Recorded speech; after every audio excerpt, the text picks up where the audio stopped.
Hapon ay nasa 140 kilometers per hour. Ang lakas ni Lupi, ngayon ay nasa 105 kilometers per hour. Ibig sabihin, ang kanyang maximum state winds ay hindi na typhoon. Isa na siyang tropical storm. Dinowngrade siya, no? Ngunit, ito ay nagbago rin ng direksyon. Ibig na tatama ito ng Mindoro, kasalukuyan po ito nasa Marinduque ngayon. Mamayang gabi, tatama ito sa Batangas, ibig sa Mindoro.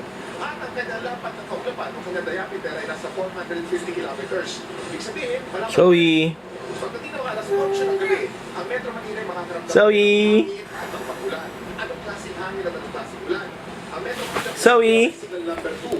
Mamayang gabi, pagdating ng alas 8, signal number 2 pa rin. Yun ang magandang balita. Dahil kung hindi nagbago ang lakas, kung magiging signal number 2 tayo mamayang gabi. Zoe! 5 kilometers per hour para sa Metro Manila ay malakas pa rin. Kung tinamaan tayo ng Milenio around 5 or 6 years ago, napakalakas to, naalala niyo po yun, Milenio. Zoe, Ay nasa 90 kilometers per hour na. stop, don't eat your feet, Zoe. Zoe, 105 Zoe, para sa Metro Manila ay napakalakas. Zoe, don't eat your feet, Zoe. 105 para sa Zoe, stop. sanay sila dyan. Zoe, stop. Handa sila dyan.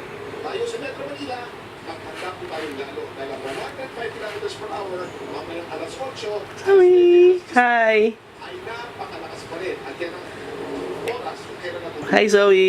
So maghanda tayo mamaya. Yun ang pinakabago natin, galing po sa pag-asa. Kaya palatanggap natin, na kailangan Hi, Zoe. balita at makinig sa mga radyo. Kaya para alam nila, prepare tayo dapat. Hi. Kahit na humina, napakalakas pa rin. Bakit na humihina? Pero, na-check ko kasi itong bagyong to, malamig na panahon eh. Pagka malamig ang hangin, malamig ang tubig, nakakapakina ng bagyo yan. Zoe. So, humihina siya dahil doon sa ating northeast monsoon. Pero iulit natin, ang 105 kilometers per hour ay malakas pa rin. Hindi pa biro yun, Nakakapatay pa rin yan. Zoe. Tuloy po natin, pag-iingan natin ang ito. Smile, Zoe.